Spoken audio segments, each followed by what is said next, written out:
Film की शुरुआत होती है एक बूढ़े आदमी को दिखाने से। इनका नाम मिल्टन है। उनकी उम्र तकरीबन 80 साल थी। अपनी वाइफ की मौत के बाद से वो अकेली जिंदगी गुजार रहे थे। उनका बेटा तो घर छोड़कर जा चुका था। अब एक बेटी थी जो उनका ख्याल रखती, उनकी हर चीज में मदद करती थी। लेकिन अक्सर इन सब से वो भी काफी परेशान हो जाया करती थी। करें बात मिल्टन की, वो अक्सर शहर की काउंसिल मीटिंग में जाया करती थी और हर बार अपने घर के सामने एक रोड बनाने की रिक्वेस्ट करती थी। काफी कहते थे लेकिन हमेशा उनकी रिक्वेस्ट को रद्द कर दिया जाता। अब एक दिन उनकी बेटी जब घर आई तो उन्हें पूरे महीने का खर्चा देती है। साथ ही ये भी कहती है कि आपको दिमाग के डॉक्टर को जाकर चेक करवाना चाहिए क्योंकि आप धीरे धीरे चीजों को भूल रहे हैं। जिस पर मिल्टन ने साफ साफ मना कर दिया। तब उनकी बेटी भी ज्यादा बहस नहीं करती, उनके लिए खाने का इंतजाम करके वहाँ से चली जाती है। इसी रात मिल्टन जब सो रही थी तो उन्हें घर के पिछले हिस्से से आवाजें आने लगती है जो काफी जोरदार थी। वो जब जाकर चेक करता है तो ये देखकर उसकी होश उड़ गई कि वहाँ एक स्पेसशिप क्रैश होकर यहाँ गिरी थी। अब वो जल्दी से रेस्क्यू टीम को कॉल करता है और उन्हें सारी बात बताकर फौरन यहाँ आने को कहता है। लेकिन वो लोग उसकी बातों को मजाक समझकर फोन काट देते हैं। अब अगली सुबह भी मिल्टन काउंसिल मीटिंग में जाकर हमेशा की तरह अपनी पहले वाली बात सामने रखता है, यानी रोड बनवाने वाली। पर हर बार की तरह आज भी उसे नजरअंदाज कर दिया गया। शाम को जब वो अपने घर पर था तो घर की पिछली साइड से उसे फिर से आवाजें आने लगती हैं। उसने दोबारा जाकर देखा तो इस बार वो एक जख्मी एलियन को देखता है जिसका रंग सफेद था और वो नीचे पड़ा हुआ था। ये देखकर वो फौरन अपनी बेटी को कॉल करने लगा, पर इस बार भी उसकी बात अपनी बेटी से नहीं हो पाती। लेकिन इस वजह से वो काफी परेशान हो गया था। सुबह एक बार फिर वो काउंसिल मीटिंग में गया। इस बार मिल्टन की पड़ोसन जो राइटर थी वो सामने आती है। कहने लगी कि मैंने एक किताब लिखी है जिसमें बूढ़े लोग जो अकेली रह जाते हैं वो छोटे और जवान लोगों के लिए मैंने किताब में लिखा है कि उन्हें आपस में बातचीत करके अकेलेपन को दूर करना चाहिए। वो कहती है कि मेरी रिक्वेस्ट है,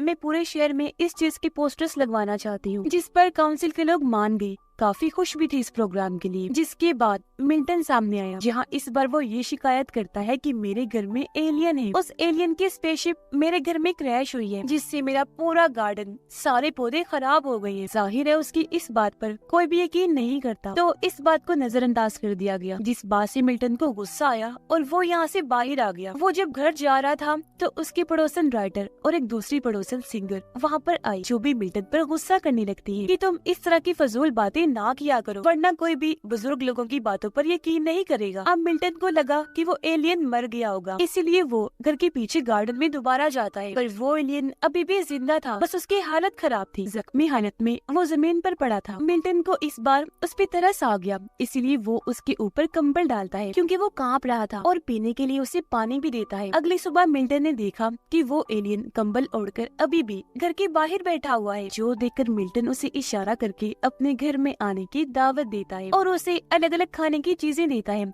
ये सोचकर कि वो काफी वक्त से क्योंकि भूखा है तो कुछ खा लेगा। पर सब में से एलियन सिर्फ सेब का एक स्लाइस ही उठाकर खाता है। इससे मिल्टन को लगा कि जरूर इसे सेब पसंद है, तो वो स्टोर में जाकर उसके लिए ढेर सारे सेब खरीदता है। कैशियर को उसने बताया, जानते हो ये सेब मैं एक एलियन के लिए खरीद रहा हूँ, उसे ये काफी पसंद है। जो सुनकर कैशियर को भी काफी हैरत हुई। वो भी मिल्टन को पागल ही समझ लेता है। घर आने के बाद मिल्टन टीवी पर खबरें देखने लगता है जहाँ बताया जा रहा था कि आसमान से जमीन की तरफ एक चीज आती हुई देखी गई। बाद में पता चला कि वो एक एलियन की स्पेसशिप है जिसे पुलिस हर जगह ढूंढ रही है। इस वक्त मिल्टन अखबार भी पढ़ रहा था, इसलिए इस खबर पर उसका ध्यान नहीं जाता। तभी यहाँ एलियन भी आ गया जिसकी हालत पहले से काफी अच्छी हो गई थी और उसे देखकर मिल्टन काफी खुश हो जाता है। वो फिर एलियन को अपना पूरा घर दिखाता है, यहाँ तक कि उसे एक अलग कमरा भी देता है ताकि वो आराम से रह सके। फिर वो उसे अपनी फैमिली के बारे में बताने लगा कि मेरी वाइफ की मौत हो गई है, जिसके बाद से मेरा बेटा घर छोड़कर चला गया था जो अब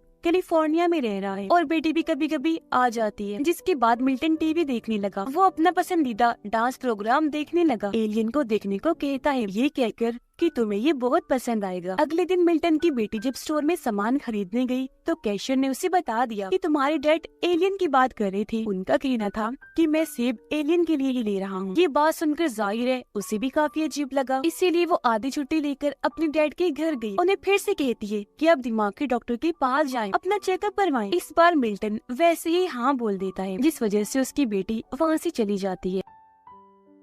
तभी मिल्टन के पास पड़ोसन राइटर की कॉल आई। वो कहती है कि मुझे तुम्हारा प्रिंटर इस्तेमाल करना है। इस पर मिल्टन कहता है कि हाँ कर लो, घर आ जाओ तुम। जिसके कुछ ही देर के बाद राइटर घर आ जाती है। वो जैसे कमरे में गई, वहाँ एलियन को बैठा हुआ देख लेती है, जिस पर वो काफी चौंक जाती है। अब मिल्टन उसे घर के पिछले हिस्से में लेकर गया, बताता है कि देखो ये इसकी स्पेसशिप है। उस दिन मैं झूठ नहीं कह रहा था कि घर में एलियन है, ये उसी दिन ही आया था। राइटर को भी वो एलियन काफी मासूम लगता है। उसे अंदाजा हो गया था ये कोई नुकसान पहुंचाने वाला एलियन नहीं है, इसीलिए वो मिल्टन को कहती है कि हमें कैसे भी करके इसे गवर्नमेंट से छुपा के रखना है, क्योंकि गवर्नमेंट के लोग एलियंस और बाहरी दुनिया के क्रिएचर्स पर उल्टे सीधे एक्सपेरिमेंट्स तजुर्बे करते हैं। पता नहीं वो इसके साथ क्या सलूक करेंगे, जिस पर मिल्टन भी मान जाता है। इसी बीच राइटर की दोस्त जो उनकी पड़ोसन भी थी, इनकी सिंगर, वो ये देखकर सोच में पड़ जाती है कि राइटर की गाड़ी मिल्टन के घर के बाहर क्यों खड़ी है। उसे समझ नहीं आ रही थी कि आखिर वो उसके घर गए क्यों हैं। अब दिखाया गया कि गवर्नमेंट पूरी कोशिश कर रही है कि वो कैसे भी करके उस एलियन स्पेसशिप को खोज निकाले। इस बार उनके साथ FBI भी शामिल हो गई थी। और अब ऐसे ही कुछ दिन गुजर जाते हैं, जहाँ एलियन आराम से मिल्टन के साथ रह रहा था। एक दिन मिल्टन नोटिस करता है कि एलियन ने काफी पेजेस पर बिल्लियों की ड्राइंग्स बनाई हुई है और हर एक सफ़े पर 7 बिल्लियां बनी हुई थी। मिल्टन को लगा कि एलियन ने ये मेरे लिए बनाई है, इसलिए वो काफी खुश हो गया। अब बाहर जब वो गया तो देखता है कि एलियन अब बिल्कुल ठीक हो गया है और इस वक्त अपने स्पेसशिप को ठीक करने की कोशिश कर रहा है ताकि वो वापस अपने प्लेनेट सैयारे पर चला जाए जो उसका घर है। अब अगले दिन मिल्टन अपनी बेटे के साथ दिमाग के डॉक्टर के पास जाता है। यहाँ डॉक्टर उसका टेस्ट लेती है, कई सारे सवाल करती है, लेकिन वो सभी सवालों के गलत जवाब देते हैं। मिल्टन के डॉक्टर के पास जाने की वजह से, क्योंकि एलियन अकेला था, इसलिए उससे मिलने राइटर आती है। उससे बातें करने लगी ताकि वो बोर ना हो। बातों बातों में राइटर उसे बताती है कि मेरी बेटी दूसरे शहर में रहने गई है, उसका बेटा हुआ है जो बहुत प्यारा है, लेकिन मैंने उसे अभी तक नहीं देखा और इस बात से मुझे बहुत बुरा लग रहा है। उधर डॉक्टर मिल्टन की भूलने वाली बीमारी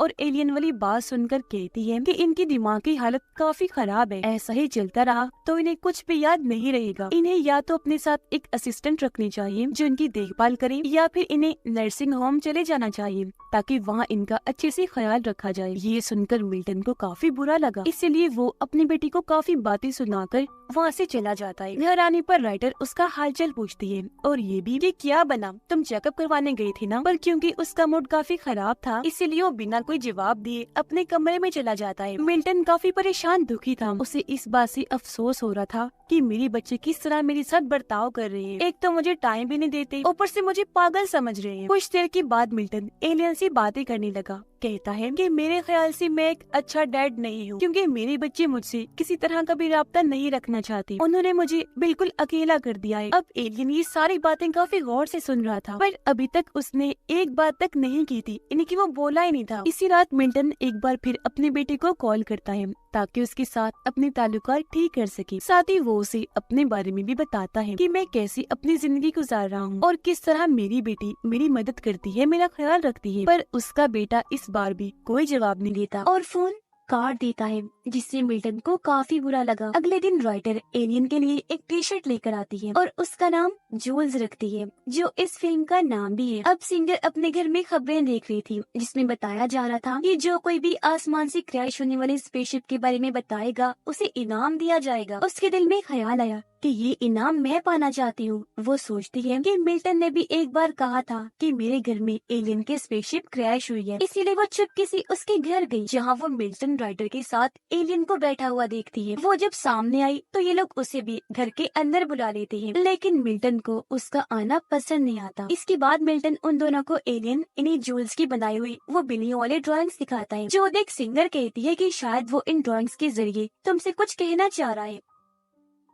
उधर FBI ने स्पेसशिप को ढूंढने के लिए अपनी खोज काफी तेज कर दी। अगले दिन सिंगर भी जोल से मिलने आई। वो भी उसके लिए तोहफे के तौर पर एक टी शर्ट लेकर आई। वो एलियन से बात करने लगी क्योंकि उसे भी एलियन काफी पसंद आया था। उधर राइटर के पास एक लड़के की कॉल आई जो उसके प्रोग्राम के पोस्टर्स देखकर उसे मिलना चाहता था, जिस पर राइटर काफी खुश हो गई। वो उसे अपने घर आने की दावत देती है। सिंगर भी एलियन को अपने बारे में बताती है कि मैं क्योंकि सिंगर हूँ तो काफी अच्छा गाती हूँ। मैं जब दूसरे शहर में थी तो मैंने बहुत सारे गाने गाए। उधर वो लड़का राइटर से मिलने घर आया। वो जब दोनों बातें कर रही थी तो लड़का वॉशरूम में जाने का कहता है, जिस पर राइटर उसे अपने कमरे में जाने का इशारा करती है। पर क्योंकि काफी देर हो गई थी, लड़का वापस नहीं आया, इसीलिए अब वो खुद जाकर चेक करने लगती है। देखती है कि वो मेरे कमरे में चोरी कर रहा है। वो घबरा गई, जल्दी से भागी पुलिस को कॉल करने के लिए, लेकिन वो लड़का राइटर को ही पकड़ लेता है, उसके ऊपर बैठकर मारने लगा। अब एलियन जूल्स हालांकि मिल्टन के घर में था, पर वो ये सारी चीजें महसूस कर लेता है। उसे ख्याल आने लगी कि वो लड़का राइटर को मार रहा है, इसीलिए वो राइटर की मदद करने लगा। वो लड़के के दिमाग से अपने दिमाग को कनेक्ट करता है, जोड़ता है और फिर अपनी ताकतों से उसके सर को ब्लास्ट कर देता है। लड़के का सर बॉम्ब की तरह फट गया और ऐसी उसकी मौत हो गई। कुछ देर के बाद वहाँ पुलिस आई। उन्हें समझ नहीं आ रही थी कि लड़के की मौत ऐसे कैसे हो गई। राइटर ने भी हालांकि उन्हें सब कुछ बताया, पर अभी भी पुलिस पूरी तरह कंफ्यूज थी। उन्हें समझ नहीं आ रही थी कि भला ऐसे कौन मर सकता है। तो इसी वजह से ये केस सीधा FBI के पास चला जाता है। तो अब से वो लोग राइटर पर नजर रखने लगते हैं। राइटर को अब तक समझ आ गई थी कि मेरी मदद और किसी ने नहीं बल्कि एलियन जूल्स ने अपनी ताकतों से की है। इसीलिए वो मिल्टन के घर आकर सीधा एलियन के पास गई। रोती रोती उसके गले से लग जाती है, उसका शुक्रिया अदा करती है कि तुमने मेरी जान बचाई। अगले दिन मिल्टन जब स्टोर में गया तो वहाँ उसकी बेटी अपने डैड से मिलने आई। वो मिल्टन से जवाब पूछती है, डैड आपने इतनी सारी सेब क्यों खरीदे? पर वो उसे नजरअंदाज करके वहाँ से चला जाता है। अब ये चारों जब खाना खा रही थी तो इन्हें अजीब सी बदबू आने लगी। बाहर जब ये चेक करने गई तो पता चला कि एलियन एक मरी हुई बिल्ली को अपने साथ लाया है, जिससे इन लोगों ने ये अंदाजा लगाया कि किसी वजह से एलियन को 7 बिल्लियां चाहिए। इसी वजह से जूल्स हर सफे पर 7 ही बिल्लियां बनाता है। एक मरी हुई बिल्ली तो जूल्स ले आया,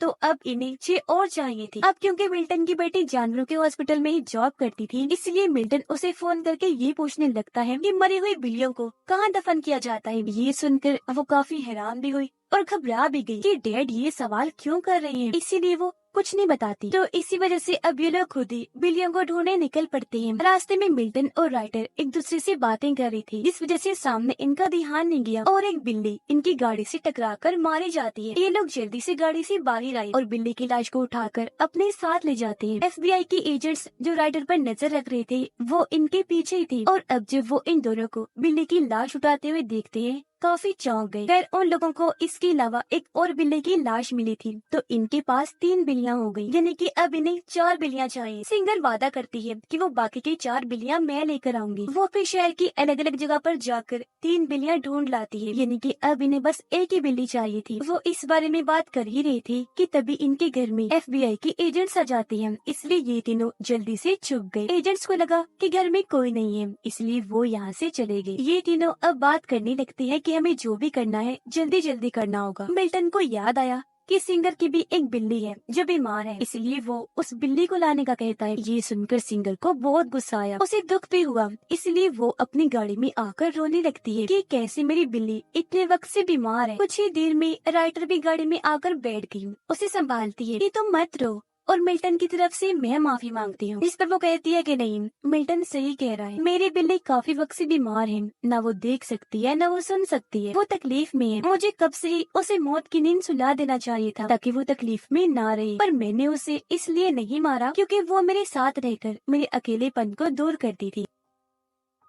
तो अब सिंगर उसकी तकलीफ को दूर करने के लिए भी मिल्टन की बात मान लेती है। बिल्ली को जब वहाँ लाया गया तो जूल्स उसे काफी गौर से देखने लगा, जिसके साथ ही बिल्ली को वो आराम से मौत की नींद सुला देता है, यानी कि उसे तकलीफ भी नहीं हुई। और अब वो 7 बिल्लियों को एक साथ इकट्ठा करके एक सिल्वर रंग के कपड़े जैसी चीज उन पर डालता है, जिससे सारी बिल्लियां एक हो गई और देखते ही देखती चमकदार लाल रंग की चीज में बदल जाती है। इस चीज को जूल्स पेट्रोल के तौर पर अपनी स्पेसशिप के लिए इस्तेमाल करता है। उसने जैसे ये चीज अपनी स्पेसशिप में लगाई वो उड़ना शुरू हो गई, यानी कि वो अब बिल्कुल ठीक हो गई थी। अब एलियन अपने घर जा सकता था, लेकिन वो यहाँ सबसे पहले मिल्टन को अपने साथ चलने का कहता है, इशारे से उसे अंदर जाने का कहने लगा, क्योंकि वो बेचारा अपने बच्चे के होने के बावजूद भी अकेला जो था। मिल्टन भी जाने के लिए तैयार हो ही गया था कि तभी उसकी बेटी की कॉल आई, जो उससे पहले अपने बर्ताव की माफी मांगती है और फिर ये भी कहती है कि मैं खुशनसीब हूँ कि मेरे डैड आप हैं जो आज मेरे साथ भी है। मैं आपके साथ एक बहुत खूबसूरत रिश्ता फिर से बनाना चाहती हूँ, जो एक बाप और बेटी का होता है और होना चाहिए, और सारी चीजों के लिए